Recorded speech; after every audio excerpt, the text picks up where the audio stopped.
American Graffiti was released in 1973 and directed by George Lucas. It stars Ron Howard, Cindy Williams, and Richard Dreyfuss. Before I discuss the plot, let me flesh out the setting. The story takes place over one night at the end of summer in 1962 in Modesto, California. The peak of weekend cruise night has passed, but it's still a big part of the local culture. The streets are filled with teens and young adults driving up and down the strip. Drag racing is common, and it's not unusual to see people hop into cars with strangers. I should also talk about the music. 95% of the movie contains popular songs from the era playing in the background.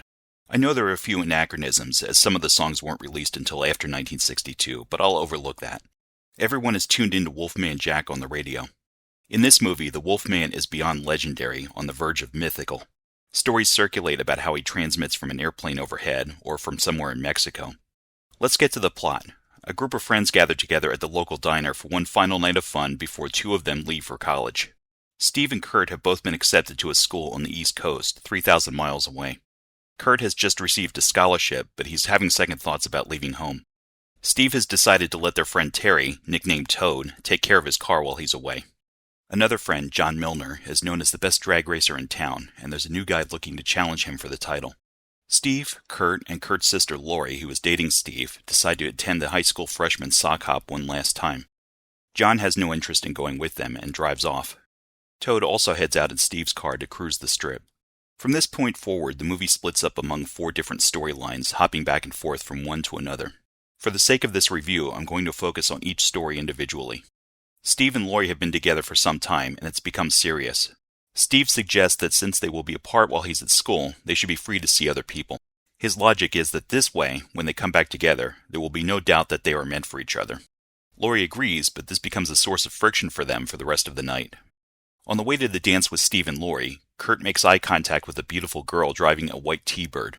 She says something to him that appears to be, "I love you," but since the window was rolled up, he didn't hear her. She turns a corner, and Kurt begs Steve to follow. Steve brushes it off, and they proceed to the school. I'll pick up on Kurt's story shortly. At the dance, Steve and Lori start arguing and suddenly have the spotlight thrown on them since he was class president the year before and she is the current head cheerleader. Coerced into a dance, Lori begins to cry. However, they do share a laugh when Steve insults the principal, avoiding suspension because he already graduated. After that, they decide to take a drive to the canal, a popular spot for teenagers to park. At the canal, Lori tells Steve she won't be going with him to the airport to see him off. Steve tries to make a move on her, and they fight again. This time, Lori drives off. Kurt, who decided to wander the empty hallways at the dance, stops by his old locker. The combination has changed, and he knows he no longer belongs there. He begins a quest to find the girl in the T-Bird and runs into a few obstacles along the way. At one point, he's joined by a gang of greasers known as the Pharaohs. They tell him he's sitting on their friend's car and force him to take a ride with them. He sees the white T-Bird again, but knows better than to ask them to follow her. Under coercion, he's talked into joining them when they vandalize some pinball machines for gas money and sabotage a police car. Eventually, they accept him as one of their own before dropping him off at the diner. Kurt hears a song dedication on the radio and has an idea. We'll get back to that in a few minutes. Toad, the nerdy friend, enjoys his newfound freedom by driving Steve's car along the strip. A few things go wrong, but he eventually catches the eye of a girl who agrees to ride with him. She tells him her name is Debbie, and he calls himself Terry the Tiger. He takes her back to the diner, and she tells him he's probably smart enough to get them some alcohol without ID. He tries just that, failing a few times, and then succeeding in an unexpected way.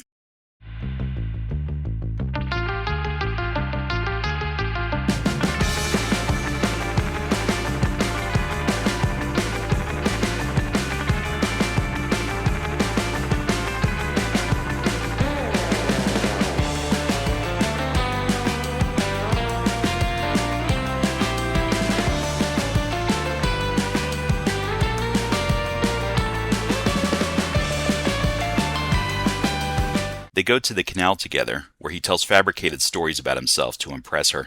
They then go for a walk, only to discover that the car has been stolen. Eventually, they find the car in a lot back in town. The thieves show up as he tries to hotwire it, and a fight breaks out. John, whose story I haven't told yet, joins in and bails him out. Back at the diner, Steve takes the car back to go after Lori, and Toad confesses the truth about himself to Debbie. As stated earlier, John Milner is the king of the strip, with the fastest car in town, a modified Deuce Coupe. John is getting tired of the shrinking town, and word gets out that a new guy in a wicked '55 Chevy is looking to challenge him to a race. With no interest in going to the freshman hop, John starts to cruise around. He spots a car full of girls and hits on one of them. She tells him she has a boyfriend, so he asks if anyone else in the car wants to ride with him. One of them agrees, and they tell him Judy's sister will go. He stops at the next light, a girl gets in, and he realizes he's been duped. Judy's sister is about 12 years old. The other car takes off, and John finds himself in babysitter mode to a smart-mouthed girl named Carol. She wants to drive around for a while, so she refuses to tell him where she lives. They argue for a while, he takes her to the diner, and she storms off after he insults her. Even though she annoys him, he goes after her for her own safety.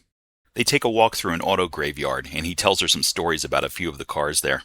Later, Carol gets hit by a water balloon from another car, and they share some laughs by getting revenge at the next stoplight.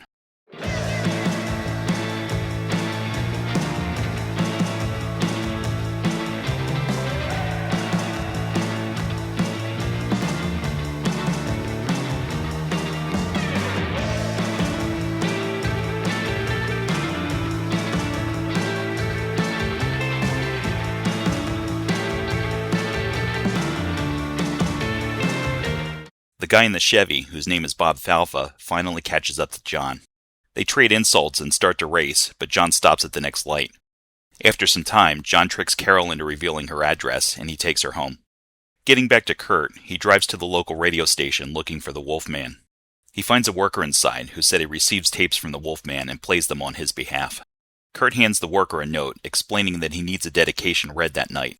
The worker tells Kurt he'll see what he can do. As Kurt leaves, he looks behind him and learns the truth. The worker is the Wolfman, who plays a dedication for the girl in the T-Bird, instructing her to call Kurt on the payphone outside the diner. We also learn that Bob Falfa has picked up Lori and finds John again, looking for a rematch. This leads to a final drag race at dawn. Does John win? Do Steve and Lori work things out? Does the blonde in the T-Bird call Kurt? Does Kurt leave for college after all? Does Debbie accept Toad for who he really is? You'll need to watch the movie to find out. Keep your eyes and ears open for the following. As I mentioned earlier, the soundtrack is a big part of this movie, consisting of over 40 songs. There's also a nice echo effect throughout, indicating that all the radios along the strip are playing the same station. The opening credits start with Rock Around the Clock, and some other highlights include Runaway by Del Shannon, Green Onions by Booker T and the MGs, and All Summer Long by the Beach Boys, which plays over the end credits. Speaking of the end credits, they also include photos of the main characters, accompanied by some Where Are They Now captions. It's sort of a bittersweet end to the movie. This shot was not in the script. Charles Martin Smith actually lost control of the Vespa but stayed in character. It was kept in the movie since it illustrates his awkward personality. The license plate on John's car is a reference to George Lucas's first movie, THX 1138. Many of the cast members may be familiar to you. Ron Howard had already played Opie on The Andy Griffith Show and would soon star as Richie Cunningham on Happy Days. Today, he's best known as a successful director whose films include Night Shift, Splash, Cocoon, Parenthood, Backdraft, Apollo 13, How the Grinch Stole Christmas, A Beautiful Mind, and Solo, A Star Wars Story. Cindy Williams appeared in The Conversation and would rise to fame for Laverne and Shirley. Richard Dreyfuss would later star in Jaws, Close Encounters of the Third Kind, The Goodbye Girl, Whose Life Is It Anyway, Stand By Me, What About Bob, and Mr. Holland's Opus. Charles Martin Smith began his career in an episode of The Brady Bunch. He went on to appear in The Buddy Holly Story, Never Cry Wolf, Starman, The Untouchables, and Deep Impact. Paul LeMat can be found in Melvin and Howard, Strange Invaders, The Burning Bed, Lonesome Dove the Series, and American History X. Mackenzie Phillips would soon play Julie, the older daughter, on One Day at a Time. Harrison Ford teamed up with George Lucas a few years later for some science fiction movie, and he continues to pop up here and there. Suzanne Summers had uncredited roles in Bullet and Magnum Force before starring as Chrissy on Three's Company. She also starred on She's the Sheriff and Step by Step and pitched The Thigh Master in the 1990s. Deborah Lee Scott appeared in Mary Hartman and its spin-off Forever Fernwood. She also showed up on Welcome Back, Kotter, Angie, Pandemonium, Police Academy 1 and 3, and was a frequent panelist on game shows like Match Game and The Pyramid.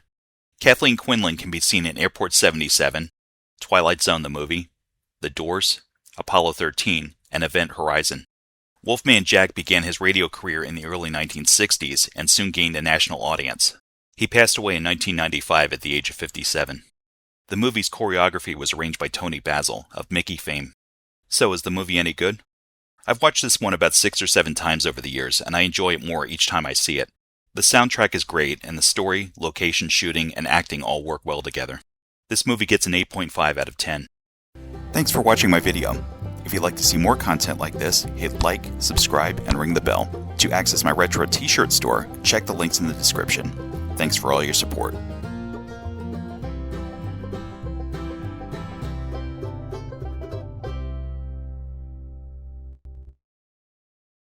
From enchanted evening, you will see a stranger